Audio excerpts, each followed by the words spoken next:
Tenim, de fet, situacions anàlogues a segona B i a tercera divisió. A tercera, també una setmana amb 2 jornades, també un líder sòlid, que en aquest cas és el Prat, i també un mocador d'equips, en aquest cas 7, en una diferència de 8 punts, quan en queden 21 encara per disputar.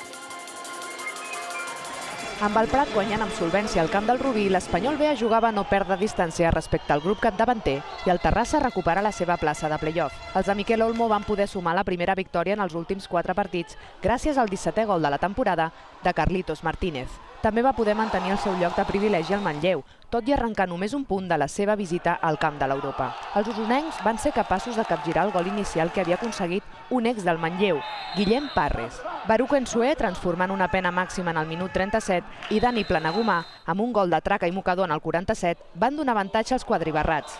Però només 2 minuts després de l'1-2, Àlex Cano, amb aquesta rematada de cap, establia la igualada final. En tot cas, el punt va ser suficient per al Manlleu, ja que, tot i marcar de penal a través de Ñoño, la Pobla va veure com l'Olot sumava la segona victòria consecutiva amb els gols de Serra i Granell. La jornada va viure 2 empats de 3 gols. El primer entre 2 aspirants a la zona de play-off que es va neutralitzar mútuament, el Vilafranca i el Cornellà. Moja Sabà va marcar el gol de l'ex per obrir el marcador en el minut 9.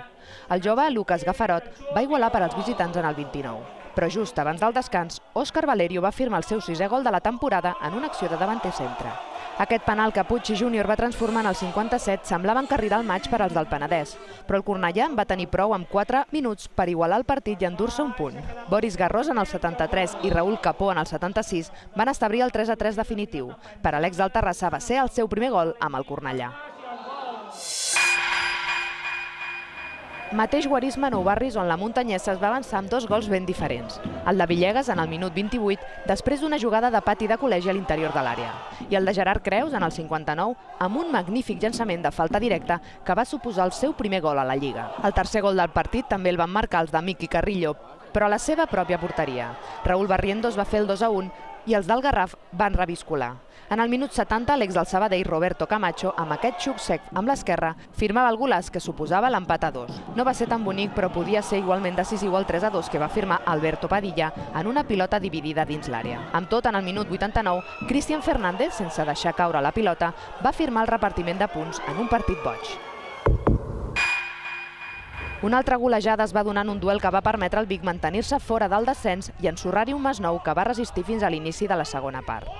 2 gols en 10 minuts d'Àlex Povés i Albert Soler van ser premonitoris, però ningú creia després que 2 gols de José Manuel Martínez situessin el 2-2 en el marcador.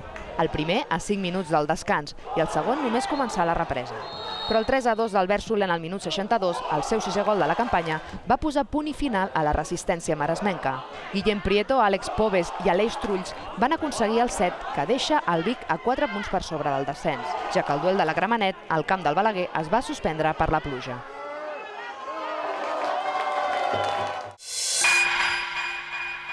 Dos equips de mitja taula van firmar taules en el derbi del Baix Llobregat, en què un clàssic del futbol català, Jordi Martínez, va obrir el marcador en el minut 5 transformant un penal.